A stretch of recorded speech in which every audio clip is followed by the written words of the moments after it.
ओम शांति 30/11/2024 साकार मुरली। मीठा बाबा कहते मीठे बच्चे, सन शोज फादर अर्थात पुत्र ही पिता को प्रत्यक्ष करिथाए। तेणु मनमत को छाड़ी श्रीमत रे चाल, तेबे जाई बाबांकर प्रत्यक्षता करि परिबो। आज बाबा कहले मीठे बच्चे, सन शोज फादर अर्थात पुत्र ही पिता को प्रत्यक्ष करिथाए। तेणु मनमत को छाड़ी श्रीमत रे चाल, तेबे जाई बाबांकर प्रत्यक्षता करि परिबो।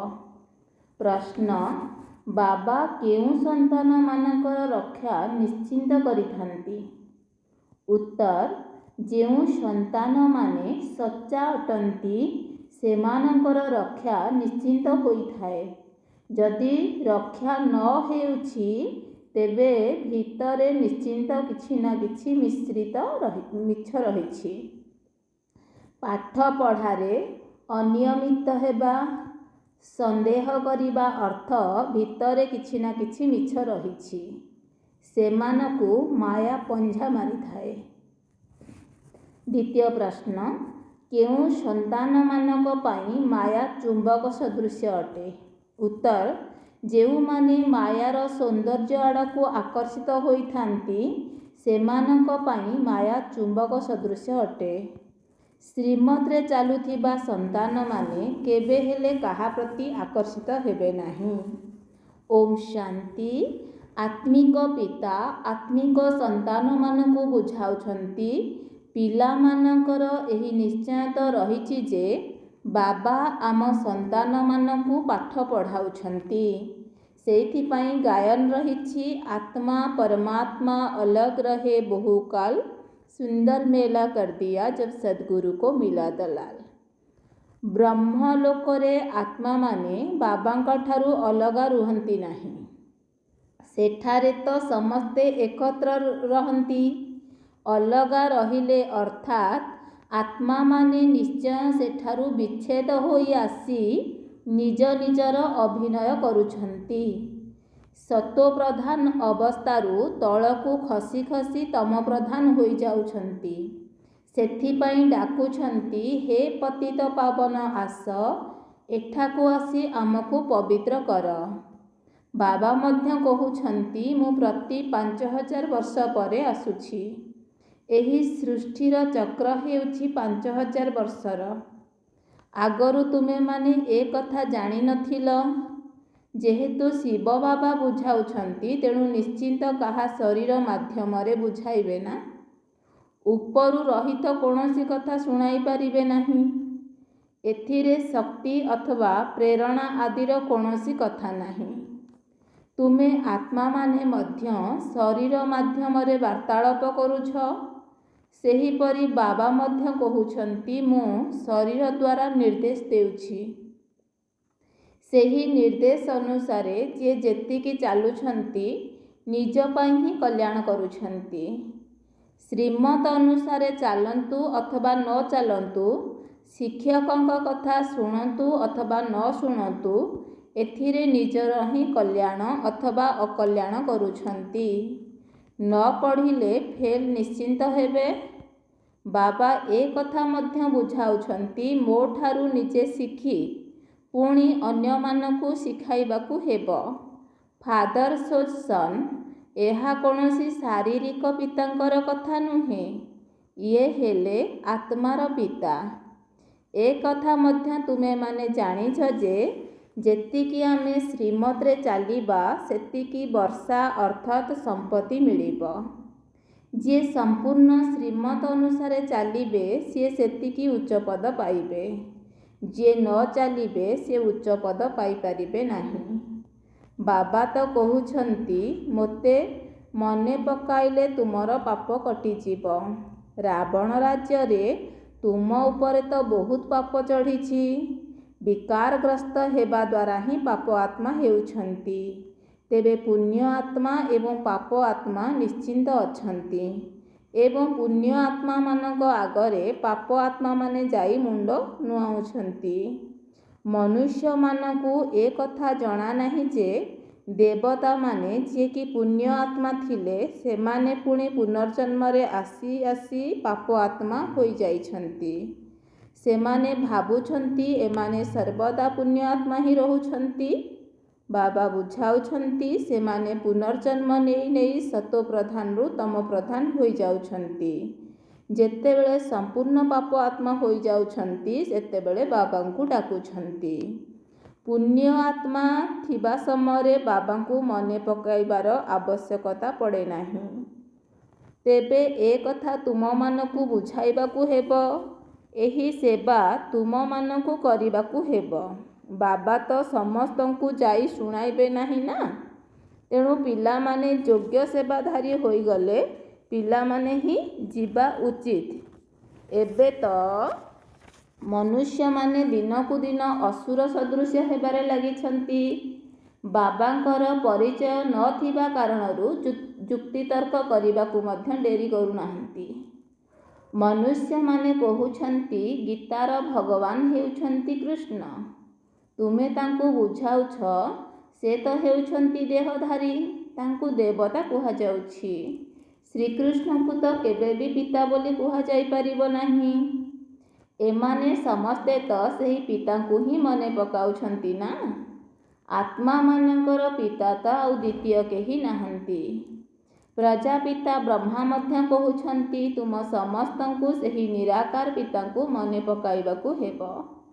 ଇଏ ବ୍ରହ୍ମା ହେଉଛନ୍ତି କର୍ପୋରିଅଲ ବା ଦେହଧାରୀ ପିତା। ବହୁତ ବୁଝାଯାଉଛି କିନ୍ତୁ କେହି କେହି ସମ୍ପୂର୍ଣ୍ଣ ନ ବୁଝି ଓଲଟା ରାସ୍ତାରେ ଯାଇ କଳିଯୁଗୀ ଜଙ୍ଗଲରେ ପଡ଼ୁଛନ୍ତି। ବାବା ତ ସ୍ୱର୍ଗକୁ ଯିବାକୁ ରାସ୍ତା ବତାଉଛନ୍ତି, ତଥାପି ମଧ୍ୟ ଜଙ୍ଗଲ ଆଡ଼କୁ ଚାଲି ଯାଉଛନ୍ତି। ବାବା ବୁଝାଉଛନ୍ତି ରାବଣ ତୁମକୁ ଜଙ୍ଗଲ ଆଡ଼କୁ ନେଇଯାଉଛି। ତୁମେ ମାୟାଠାରୁ ହାରି ଯାଉଛ, ରାସ୍ତା ଭୁଲି ଯାଉଛ, ତେଣୁ ଜଙ୍ଗଲର କଣ୍ଟା ହୋଇଯାଉଛ। ତେଣୁ ସ୍ୱର୍ଗରେ ମଧ୍ୟ ଡେରିରେ ଆସିବ। ଏଠାକୁ ତୁମେ ସ୍ୱର୍ଗକୁ ଯିବାର ପୁରୁଷାର୍ଥ କରିବା ପାଇଁ ଆସିଛ। ତ୍ରେତା ଯୁଗକୁ ମଧ୍ୟ ସ୍ୱର୍ଗ କୁହାଯିବ ନାହିଁ। 25% କମ୍ ହୋଇଗଲା ନା। ତେବେ ତାହା ଫେଲ୍ ରୂପେ ଗଣାଯିବ। ତୁମେମାନେ ପୁରୁଣା ଦୁନିଆକୁ ଛାଡ଼ି ନୂଆ ଦୁନିଆକୁ ଯିବା ପାଇଁ ଏଠାକୁ ଆସିଛ। ତ୍ରେତା ଯୁଗକୁ ନୂଆ ଦୁନିଆ କୁହାଯିବ ନାହିଁ। ଯେଉଁମାନେ ଫେଲ୍ ହେବେ ସେମାନେ ସେଠାକୁ ଯିବେ କାହିଁକି ନା ଠିକ୍ ରୂପରେ ଜ୍ଞାନ ମାର୍ଗରେ ଚାଲୁନାହାନ୍ତି, ତଳ ଉପର ହେଉଛନ୍ତି। ତୁମେ ଅନୁଭବ କରୁଛ ଯେଉଁଭଳି ଭାବରେ ବାବାଙ୍କ ସ୍ମୃତି ରହିବା ଉଚିତ ସେହିଭଳି ରହୁନାହିଁ। ଯେଉଁମାନେ ସ୍ୱର୍ଗବାସୀ ହେଉଛନ୍ତି ତାଙ୍କୁ ସମ୍ପୂର୍ଣ୍ଣ ଭଲ ଭାବରେ ପାସ୍ ବୋଲି କୁହାଯିବ। ତ୍ରେତାଯୁଗୀମାନଙ୍କୁ ଫେଲ୍ ଭାବେ ଗଣାଯିବେ। ତୁମେ ଏବେ ନର୍କବାସୀରୁ ସ୍ୱର୍ଗବାସୀ ହେଉଛ। ଦୁନିଆର ପାଠପଢ଼ାରେ ତ ପୁଣି ଦ୍ୱିତୀୟ ଥର ପଢ଼ିଥାନ୍ତି। ଏଥିରେ ଦ୍ୱିତୀୟ ବର୍ଷ ପଢ଼ିବାର କୌଣସି କଥା ନାହିଁ। ଜନ୍ମ ଜନ୍ମାନ୍ତର କଳ୍ପ କଳ୍ପାନ୍ତର ସେହିମାନେ ହିଁ ପରୀକ୍ଷାରେ ପାସ୍ କରିବେ ଯିଏ କଳ୍ପ ପୂର୍ବରୁ କରିଥିଲେ। ଏହି ଡ୍ରାମାର ରହସ୍ୟକୁ ଭଲ ଭାବରେ ବୁଝିବା ଉଚିତ। କେତେକ ଭାବୁଛନ୍ତି ଆମେ ଏହି ଜ୍ଞାନ ମାର୍ଗରେ ଚାଲିପାରିବୁ ନାହିଁ। ଯେପରି ବୁଢ଼ା ହୋଇଯାଉଛନ୍ତି, ତାଙ୍କୁ ହାତ ଧରି ଚଳାଇଲେ ଚାଲିବେ ନଚେତ୍ ପଡ଼ିଯିବେ। ଯଦି ଭାଗ୍ୟରେ ନଥିବ ତେବେ ଯେତେ ସହଯୋଗ କଲେ ମଧ୍ୟ ହୋଇପାରିବ ନାହିଁ। ଅରଖ ଫୁଲର ବାସ୍ନା ନଥିଲେ ତାଙ୍କୁ ଫୁଲ କୁହାଯିବ, କିନ୍ତୁ ଆଜିର ମନୁଷ୍ୟମାନେ କଣ୍ଟା ସଦୃଶ ଅଟନ୍ତି ଯିଏକି କେବଳ ଦୁଃଖ ହିଁ ଦେଇଥାନ୍ତି। ବାବା କେତେ ବୁଝାଉଛନ୍ତି, କାଲି ତୁମେ ଯେଉଁ ଶିବଙ୍କୁ ପୂଜା କରୁଥିଲ ସେ ଆଜି ତୁମକୁ ପାଠ ପଢ଼ାଉଛନ୍ତି। ପ୍ରତ୍ୟେକ କଥାରେ ପୁରୁଷାର୍ଥ ପାଇଁ ହିଁ ଜୋର ଦିଆଯାଉଛି, କିନ୍ତୁ ଦେଖାଯାଇଛି ମାୟା ଭଲ ଭଲ ସନ୍ତାନମାନଙ୍କୁ ମଧ୍ୟ ତଳକୁ ପକାଇ ଦେଉଛି, ହାତ ଗୋଡ଼ ଭାଙ୍ଗି ଦେଉଛି, ଯାହାଙ୍କୁ ଟ୍ରେଟର ଅର୍ଥାତ୍ ବିଶ୍ୱାସଘାତ କୁହାଯାଏ। ଯିଏ ଗୋଟିଏ ରାଜଧାନୀକୁ ଛାଡ଼ି ଅନ୍ୟ ରାଜଧାନୀକୁ ଚାଲିଯାନ୍ତି ତାଙ୍କୁ ଟ୍ରେଟର କୁହାଯାଏ। ବାବା ମଧ୍ୟ କହୁଛନ୍ତି ମୋର ହୋଇ ପୁଣି ଯଦି ମାୟାର ହୋଇଯିବ ତେବେ ତାଙ୍କୁ ମଧ୍ୟ ଟ୍ରେଟର କୁହାଯିବ। ତାଙ୍କର ଚଳଣି ହିଁ ସେହିପରି ହୋଇଥାଏ। ଏବେ ବାବା ତୁମକୁ ମାୟା ଠାରୁ ମୁକୁଳାଇବାକୁ ଆସିଛନ୍ତି। କିନ୍ତୁ ପିଲାମାନେ କହୁଛନ୍ତି ମାୟା ବହୁତ ଦୁସ୍ତର ଅର୍ଥାତ୍ ଯାହାକୁ ଅତିକ୍ରମ କରିବା କଷ୍ଟକର ଅଟେ, ନିଜ ଆଡ଼କୁ ଟାଣି ନେଉଛି। ମାୟା ଯେମିତି ଚୁମ୍ବକ ଅଟେ, ବର୍ତ୍ତମାନ ମାୟା ଚୁମ୍ବକର ରୂପ ଧାରଣ କରିଛି। ଦୁନିଆର ସୁନ୍ଦରତା କେତେ ବଢ଼ିଗଲାଣି। ଆଗରୁ ଏହି ସିନେମା ଆଦି ନଥିଲା। ଏସବୁ ଏହି 100 ବର୍ଷ ମଧ୍ୟରେ ବାହାରିଛି। ବାବା ତ ଏସବୁର ଅନୁଭବୀ ଅଟନ୍ତି ନା, କିଏ ବ୍ରହ୍ମା ବାବା। ତେଣୁ ପିଲାମାନେ ଏହି ଡ୍ରାମାର ଗୁହ୍ୟ ରହସ୍ୟକୁ ଭଲ ଭାବରେ ବୁଝିବା ଦରକାର। ଡ୍ରାମାରେ ପ୍ରତ୍ୟେକ କଥା ସଠିକ୍ ରୂପେ ନିର୍ଦ୍ଧାର୍ଯ୍ୟ ହୋଇ ରହିଛି। ବାବାଙ୍କ ଦ୍ୱାରା ସ୍ଥାପିତ ପ୍ରକୃତ ସ୍ୱର୍ଗକୁ ବିରୋଧ କରିବା ପାଇଁ ଏବେ 100 ବର୍ଷ ଭିତରେ ଏହି ପୃଥିବୀ ଯେପରି ସ୍ୱର୍ଗ ପାଲଟି ଯାଇଛି। ତେଣୁ ତୁମେ ଏବେ ବୁଝିପାରୁଛ ଯେ ସ୍ୱର୍ଗ ଆହୁରି ଜଲ୍ଦି ଆସିବ। ବିଜ୍ଞାନ ମଧ୍ୟ ସେଠାରେ ବହୁତ କାମରେ ଆସିବ। ଏହାକୁ ତ ବହୁତ ସୁଖ ମଧ୍ୟ ଦେବାକୁ ହେବ। ସେହି ସୁଖ ସ୍ଥାୟୀ ହୋଇଯାଉ, ସେଥିପାଇଁ ଏହି ପୁରୁଣା ଦୁନିଆର ବିନାଶ ମଧ୍ୟ ହେବ। ସତ୍ୟଯୁଗର ସୁଖ କେବଳ ଭାରତର ଭାଗ୍ୟରେ ହିଁ ଅଛି। ସେମାନେ ସମସ୍ତେ ତ ପରେ ଆସୁଛନ୍ତି। ଯେତେବେଳେ ଭକ୍ତି ମାର୍ଗ ଆରମ୍ଭ ହୋଇଥାଏ, ଭାରତବାସୀ ଯେତେବେଳେ ନିମ୍ନଗାମୀ ବା ବିକାରୀ ହୋଇଯାଆନ୍ତି, ସେତେବେଳେ ଅନ୍ୟ ଧର୍ମାବଲମ୍ବୀମାନେ କ୍ରମାନ୍ୱୟରେ ଆସିଥାନ୍ତି। ଭାରତ ତଳକୁ ଖସି ଖସି ଏବେ ଯେପରିକି ରସାତଳକୁ ଚାଲିଯାଇଛି, ପୁଣି ଉପରକୁ ଉଠିବାକୁ ଯାଉଛି। ଏଠାରେ ମଧ୍ୟ ଚଢ଼ୁଛନ୍ତି ଏବଂ ତଳେ ପଡ଼ୁଛନ୍ତି। କେତେ ପଡ଼ୁଛନ୍ତି ସେ କଥା ନ କହିଲେ ଭଲ। କେହି କେହି ତ ମାନୁନାହାନ୍ତି ଯେ ବାବା ଆମକୁ ପାଠ ପଢ଼ାଉଛନ୍ତି। ଭଲ ଭଲ ସେବାଧାରୀ ଯାହାଙ୍କର ବାବା ମହିମା କରୁଛନ୍ତି, ସେମାନେ ମଧ୍ୟ ମାୟାର ଜାଲରେ ପଡ଼ିଯାଉଛନ୍ତି। ମାୟା ସହିତ କୁସ୍ତି ହୋଇଥାଏ ନା। ମାୟା ଏପରି ଲଢ଼ୁଛି, ତୁମମାନଙ୍କୁ ଏକଦମ ତଳେ ପକାଇ ଦେଉଛି। ଆଗକୁ ଗଲେ ତୁମକୁ ସବୁକିଛି ଜଣାପଡ଼ିବ। ମାୟା ଏକଦମ ଶୁଆଇ ଦେଉଛି। ତଥାପି ମଧ୍ୟ ବାବା କହୁଛନ୍ତି ଥରେ ଜ୍ଞାନ ଶୁଣିଲେ ମଧ୍ୟ ସ୍ୱର୍ଗକୁ ନିଶ୍ଚୟ ଆସିବ। କିନ୍ତୁ ଭଲ ପଦ ତ ପାଇପାରିବ ନାହିଁ ନା। କଳ୍ପ ପୂର୍ବରୁ ଯିଏ ଯେଉଁଭଳି ପୁରୁଷାର୍ଥ କରିଥିଲେ, ଅର୍ଥାତ୍ ପୁରୁଷାର୍ଥ କରୁ କରୁ ତଳକୁ ଖସିଛନ୍ତି, ସେହିପରି ଏବେ ମଧ୍ୟ ତଳକୁ ଖସୁଛନ୍ତି ଏବଂ ଚଢ଼ୁଛନ୍ତି। ଏଠାରେ ମଧ୍ୟ ହାରିବା ଏବଂ ଜିତିବା ହୋଇଥାଏ ନା। ତେବେ ସବୁକିଛି ଯୋଗ ଉପରେ ନିର୍ଭର କରୁଛି। ପିଲାମାନଙ୍କୁ ଏବେ ଅସରନ୍ତି ସମ୍ପତ୍ତି ମିଳୁଛି। ବର୍ତ୍ତମାନ ଦୁନିଆରେ ମନୁଷ୍ୟମାନେ ଲକ୍ଷ ଲକ୍ଷ ଟଙ୍କାର ସମ୍ପତ୍ତି ହରାଇ ଦେବାଳିଆ ହୋଇଯାଉଛନ୍ତି। କେହି କେହି ତ ଲକ୍ଷ ଲକ୍ଷ ଟଙ୍କାର ମାଲିକ ହେଉଛନ୍ତି, ତାହା ମଧ୍ୟ ଗୋଟିଏ ଜନ୍ମ ପାଇଁ। ପରବର୍ତ୍ତୀ ଜନ୍ମରେ ସେହି ଧନ ରହିବ ନାହିଁ। କର୍ମଭୋଗ ମଧ୍ୟ ବହୁତ ରହିଛି। ସ୍ୱର୍ଗରେ କର୍ମଭୋଗର କଥା ନାହିଁ। ବର୍ତ୍ତମାନ ତୁମେ 21 ଜନ୍ମ ପାଇଁ କେତେ ଜମା କରୁଛ? ଯିଏ ପୂରା ପୁରୁଷାର୍ଥ କରିବେ ସେ ସ୍ୱର୍ଗର ପୂରା ବର୍ଷା ପାଇବେ। ଏବେ ତୁମମାନଙ୍କ ବୁଦ୍ଧିରେ ରହିବା ଉଚିତ ଯେ ବାସ୍ତବରେ ଆମେ ସ୍ୱର୍ଗର ବର୍ଷା ପାଉଛୁ, ଆମେ ପୁଣି ତଳକୁ ଖସିବୁ। ଏଭଳି ବିଚାର କରିବା ଉଚିତ ନୁହେଁ। ଇଏ ବ୍ରହ୍ମା ସବୁଠାରୁ ଅଧିକ ଅଧୋପତିତ ହୋଇଛନ୍ତି। ଏବେ ପୁଣି ଚଢ଼ିବେ ନିଶ୍ଚିନ୍ତ। ସ୍ୱତଃ ପୁରୁଷାର୍ଥ ମଧ୍ୟ ହୋଇଚାଲିଛି। ବାବା ବୁଝାଉଛନ୍ତି, ଦେଖ ମାୟା କେତେ ଶକ୍ତିଶାଳୀ। ବର୍ତ୍ତମାନ ମନୁଷ୍ୟମାନଙ୍କଠାରେ କେତେ ଅଜ୍ଞାନତା ଭରିଗଲାଣି। ଅଜ୍ଞାନତା କାରଣରୁ ବାବାଙ୍କୁ ମଧ୍ୟ ସର୍ବବ୍ୟାପୀ କହିଦେଉଛନ୍ତି। ଭାରତ ଦିନେ କେତେ ଫାଷ୍ଟ କ୍ଲାସ୍ ଥିଲା। ତୁମେ ମଧ୍ୟ ଜାଣୁଛ ଯେ ଆମେ ଏହିପରି ଥିଲୁ, ଏବେ ପୁଣି ସେହିପରି ହେଉଛୁ। ଏହି ଦେବତାମାନଙ୍କର କେତେ ମହିମା ହେଉଛି, କିନ୍ତୁ ଏ କଥା ତୁମମାନଙ୍କ ବ୍ୟତୀତ କେହି ଜାଣିନାହାନ୍ତି। ତୁମେ ହିଁ ଜାଣିଛ। ବେହଦ୍ର ବାବା ଜ୍ଞାନର ସାଗର ଆସି ଆମମାନଙ୍କୁ ପାଠ ପଢ଼ାଉଛନ୍ତି। ତଥାପି ମାୟା ବହୁତଙ୍କୁ ସନ୍ଦେହରେ ପକାଇ ଦେଉଛି। ମିଥ୍ୟା କପଟ ଛାଡ଼ୁନାହାନ୍ତି। ସେଥିପାଇଁ ବାବା କହୁଛନ୍ତି ନିଜର ସଚ୍ଚା ସଚ୍ଚା ଚାର୍ଟ ଲେଖ। କିନ୍ତୁ ଦେହ ଅଭିମାନ କାରଣରୁ ସତ୍ୟ କହୁନାହାନ୍ତି। ତେବେ ତା ଦ୍ୱାରା ମଧ୍ୟ ବିକର୍ମ ହୋଇଯାଉଛି। ସବୁ ସତ୍ୟ କଥା ବାବାଙ୍କୁ ଜଣାଇବା ଉଚିତ ନା। ନଚେତ୍ ବହୁ ଦଣ୍ଡ ଭୋଗ କରିବାକୁ ପଡ଼ିବ। ଗର୍ଭ ଜେଲରେ ମଧ୍ୟ ବହୁତ ଦଣ୍ଡ ମିଳିଥାଏ। କ୍ଷମା କର ବୋଲି କହିଥାନ୍ତି। ଆମେ ପୁନର୍ବାର ଏପରି କରିବୁ ନାହିଁ। ଯେପରି କେହି ମାଡ଼ ଖାଇଲେ କ୍ଷମା ମାଗିଥାନ୍ତି, ଦଣ୍ଡ ମିଳିବା ସମୟରେ ମଧ୍ୟ ଏପରି କରିଥାନ୍ତି। ଏବେ ତୁମେ ଜାଣୁଛ ମାୟାର ରାଜ୍ୟ କେବେଠାରୁ ଆରମ୍ଭ ହେଉଛି। ଏବେ ପାପ ତ ସମସ୍ତେ କରି ଚାଲିଛନ୍ତି। ବାବା ଦେଖୁଛନ୍ତି ଏମାନେ ଏତେ ମିଠା ନମ୍ର ହେଉନାହାନ୍ତି। ବାବା କେତେ ମିଠା ଓ ନମ୍ର ହୋଇ ପିଲାଙ୍କ ଭଳି ବ୍ୟବହାର କରୁଛନ୍ତି, କାହିଁକି ନା ବାବା ଡ୍ରାମା ଅନୁସାରେ ଚାଲୁଛନ୍ତି। କହିବେ ଯାହା ହେଉଛି ଡ୍ରାମା ଅନୁସାରେ ହେଉଛି।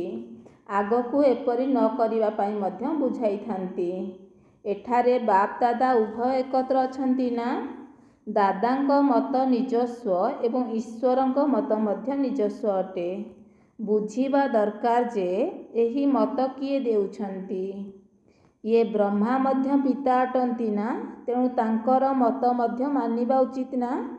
ବାବା ତ ହେଉଛନ୍ତି ବଡ଼ ବାବା, ଶିବ ବାବା। ସେଥିପାଇଁ ବାବା କହୁଛନ୍ତି ସବୁବେଳେ ଏଭଳି ଭାବ ଯେ ଶିବ ବାବା ହିଁ ବୁଝାଉଛନ୍ତି। ଯଦି ଏଭଳି ନ ବୁଝିବ ତେବେ ପଦ ମଧ୍ୟ ପାଇବ ନାହିଁ। ଡ୍ରାମାର ପ୍ଲାନ୍ ଅନୁସାରେ ବାବା ମଧ୍ୟ ଅଛନ୍ତି ଏବଂ ଦାଦା ମଧ୍ୟ ଅଛନ୍ତି। ଏବେ ସମସ୍ତଙ୍କୁ ବାବାଙ୍କର ଶ୍ରୀମତ ମିଳୁଛି। ମାୟା ଏଭଳି ମହାବୀର ପହିଲିମାନଙ୍କ ଦ୍ୱାରା ମଧ୍ୟ କୌଣସି ନା କୌଣସି ଓଲଟା କାମ କରାଇ ଦେଉଛି। ସେଥିରେ ଜଣାପଡ଼ୁଛି ଯେ ଏମାନେ ବାବାଙ୍କ ମତ ଅନୁସାରେ ଚାଲୁନାହାନ୍ତି। ସେମାନେ ନିଜେ ମଧ୍ୟ ଅନୁଭବ କରୁଛନ୍ତି ମୁଁ ନିଜର ଆସୁରୀ ମତରେ ଚାଲୁଛି। ଏବେ ଶ୍ରୀମତ ଦେଲାବାଲା ବାବା ଆସି ଉପସ୍ଥିତ ହୋଇଛନ୍ତି। ତାଙ୍କର ହେଉଛି ଈଶ୍ୱରୀୟ ମତ। ଶିବ ବାବା ନିଜେ କହୁଛନ୍ତି ଯଦି ଏହାଙ୍କର କୌଣସି ଏପରି ମତ ମିଳି ବି ଯାଉଛି ତେବେ ତାକୁ ଠିକ୍ କରିବା ପାଇଁ ମୁଁ ଅଛି। ଯେହେତୁ ମୁଁ ତାଙ୍କର ରଥ ନେଇଛି ନା, ମୁଁ ରଥ ତାଙ୍କରି ନେଇଛି, ତେଣୁ ସିଏ ଏତେ ଗାଳି ଖାଇଲେ। ନଚେତ୍ ସିଏ କେବେ କାହାଠାରୁ ଗାଳି ଖାଇ ନଥିଲେ। ମୋ ପାଇଁ କେତେ ଗାଳି ଖାଉଛନ୍ତି, ତେଣୁ ଏହାଙ୍କର ମଧ୍ୟ ଯତ୍ନ ନେବାକୁ ପଡ଼ିବ। ବାବା ରକ୍ଷା ତ ନିଶ୍ଚିନ୍ତ କରିଥାନ୍ତି, ଯେପରି ବାପା ପିଲାମାନଙ୍କର ରକ୍ଷା କରିଥାନ୍ତି। ଯିଏ ଯେତେ ସତ୍ୟତାରେ ଚାଲନ୍ତି ତାଙ୍କର ସେତେ ରକ୍ଷା ହୋଇଥାଏ। ମିଥ୍ୟାବାଦୀମାନଙ୍କର ରକ୍ଷା ହୁଏ ନାହିଁ। ତାଙ୍କ ପାଇଁ ତ ଦଣ୍ଡ ନିଶ୍ଚିନ୍ତ ହୋଇଯାଏ। ସେଥିପାଇଁ ବାବା ବୁଝାଉଛନ୍ତି ମାୟା ତ ଏକଦମ ନାକକୁ ଧରି ଶେଷ କରିଦେଉଛି। ପିଲାମାନେ ନିଜେ ଅନୁଭବ କରୁଛନ୍ତି ମାୟା କିଭଳି ଖାଇଯାଉଛି। ପାଠପଢ଼ା ମଧ୍ୟ ଛାଡ଼ି ଦେଉଛନ୍ତି। ବାବା କହୁଛନ୍ତି ପାଠ ନିଶ୍ଚୟ ପଢ଼। ଆଚ୍ଛା, ଏଥିରେ କେଉଁଠି କାହାର ଦୋଷ ଅଛି? ଯିଏ ଯେପରି କରିବ ସେହିପରି ଭବିଷ୍ୟତରେ ପାଇବ। କାହିଁକି ନା ଏବେ ଦୁନିଆ ବଦଳୁଛି। ମାୟା ଏପରି ପଞ୍ଝା ମାରୁଛି ଯେ ପୂର୍ବ ଭଳି ଖୁସି ରହୁନାହିଁ। ତେଣୁ ଚିତ୍କାର କରୁଛନ୍ତି। ବାବା ଜାଣିପାରୁନି କ'ଣ ହେଉଛି। ଯୁଦ୍ଧଭୂମିରେ ବହୁତ ସତର୍କ ରହିଥାନ୍ତି, ଯେପରି କିଏ କେଉଁଠି ପଞ୍ଝା ମାରି ନ ଦେଉ। ଯଦି ଅଧିକ ଶକ୍ତିଶାଳୀ ହୋଇଥିବେ ଅନ୍ୟକୁ ହରାଇଦେବେ, ପୁଣି ପରଦିନକୁ ରଖାଯାଇଥାଏ। ଏହି ମାୟାର ଲଢ଼େଇ ତ ଶେଷ ପର୍ଯ୍ୟନ୍ତ ଚାଲିବ। ଏବେ ତ ଅବସ୍ଥା ତଳ ଉପର ହୋଇ ଚାଲିଛି। କେତେକ ସନ୍ତାନ ସତ୍ୟ କଥା କହୁନାହାନ୍ତି। ଇଜ୍ଜତର ବହୁତ ଡର ରହିଥାଏ। ଜଣା ନାହିଁ ବାବା କ'ଣ କହିବେ। ତେବେ ସତ୍ୟ ନ କହିବା ପର୍ଯ୍ୟନ୍ତ ଆଗକୁ ବଢ଼ିପାରିବେ ନାହିଁ। ଅନ୍ତର୍ଦ୍ୱନ୍ଦ୍ୱ ଚାଲିବ, ପୁଣି ତାହାର ବୃଦ୍ଧି ହୋଇ ଚାଲିବ। ନିଜେ ନିଜେ କେବେ ସତ୍ୟ କହିବେ ନାହିଁ। କେଉଁଠି ଯଦି ଦୁଇ ଜଣ ଥିବେ ତେବେ ସେ ଭାବିବେ ଯେ ଇଏ ଯଦି ବାବାଙ୍କୁ ଶୁଣାଇ ଦେବେ ତେବେ ମୁଁ ମଧ୍ୟ ଶୁଣାଇଦେବି। କିନ୍ତୁ ମାୟାକୁ ପାରି କରିବା ବଡ଼ କଷ୍ଟକର। ଜଣାପଡ଼ିଯାଏ ଯେ ଏମାନଙ୍କ ଭାଗ୍ୟରେ ଏତେ ଉଚ୍ଚ ପଦ ନାହିଁ। ତେଣୁ ସର୍ଜନଙ୍କ ନିକଟରେ ସତ୍ୟ କହୁନାହାନ୍ତି। ଲୁଚାଇଲେ ରୋଗ ଭଲ ହେବ ନାହିଁ। ଯେତେ ଲୁଚାଇବ ସେତେ ତଳକୁ ଖସିବ। ଭୂତ ତ ସମସ୍ତଙ୍କ ପାଖରେ ଅଛି। ଯେପର୍ଯ୍ୟନ୍ତ କର୍ମାତୀତ ଅବସ୍ଥା ନ ହୋଇଛି ସେ ପର୍ଯ୍ୟନ୍ତ ବିକାରୀ ଦୃଷ୍ଟି ଯିବ ନାହିଁ। ସବୁଠାରୁ ବଡ଼ ଶତ୍ରୁ ହେଉଛି କାମ। କେତେ କେତେ ଭଲ ଭଲ ସନ୍ତାନମାନେ ମଧ୍ୟ ଖସି ପଡ଼ୁଛନ୍ତି। ବାବା ତ ବାରମ୍ବାର ବୁଝାଉଛନ୍ତି ଶିବ ବାବାଙ୍କ ବ୍ୟତୀତ କୌଣସି ଦେହଧାରୀକୁ ମନେ ପକାଇବା ଉଚିତ ନୁହେଁ। କେହି ତ ଏପରି ପକ୍କା ଅଛନ୍ତି ଯେ ଯାହାଙ୍କୁ ଆଉ କାହାର ସ୍ମୃତି କେବେ ବି ଆସିନଥାଏ। पतिव्रता स्त्री होइथिले तांकर बुद्धि को केबे भी बाबा को तांकर कुबुद्धि केबे भी होई न थाए। अच्छा मीठा मीठा शिपिलधे संतान मानक प्रति मातृपिता बाप दादांकर मधुर स्नेह संपन्न शुभेच्छा एवं सुप्रभात। आत्मिक पितांकर आत्मिक संतान मानक नमस्ते। आत्मिक संतान मानकर मातृपिता बाप दादा को नमस्ते नमस्ते नमस्ते। धारणा पाई मुख्य सारांश पॉइंट नंबर 1, आमको स्वयं ज्ञानर सागर बेहद्र बाबा पाठ पढ़ाउछंती। एथिरे केबेले संदेह करिबा उचित नुहे।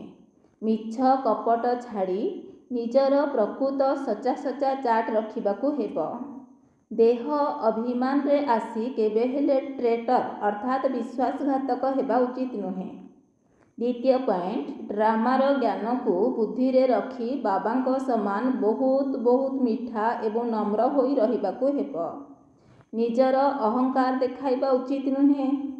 निजर मत को छाड़ी एकमात्र बाबांकर श्रेष्ठ मतरे चलिबाकू हेबो। आज वरदाता बाबांकर वरदान, एकमात्र बाबांकर प्रेमरे लवलीन होई लक्ष्य स्थल पहुँचुथिबा सर्व आकर्षण मुक्त भव। एकमात्र बाबांक प्रेमरे लवलीन होई लक्ष्य स्थल पहुँचुथिबा सर्व आकर्षण मुक्त भव। विस्तार, बाप दादा पिला मानकु निजर स्नेह एवं सहयोग रूपी कोଳରେ बसाई लक्ष्य स्थल पर्यंत नहीं जाउछंती। एही मार्ग कौनसी परिश्रमर मार्ग नुहे, किंतु तुमे माने जेतेबेले राजपथरे जीवा परिवर्ते गली रास्तारे चली जाउछ बा लक्ष्य स्थल ठारू आहुरी आगकू चली जाउछ, सेतेबेले पुनर्बार सेठारू फेरिबार मेहनत करिबाकू पड़ुछि। तेणु एही भली मेहनतरू रक्षा पाइबार साधन हेला केवल जनकर स्नेहरे ही बुड़ी रुह। एकमात्र बाबांकर ही लव अर्थात प्रेमरे लवलीन होई प्रत्येक कार्य कर, तेबे अन्य किछि भी देखाजिब नाही। तुमे सर्व आकर्षणरू मुक्त होइजिब।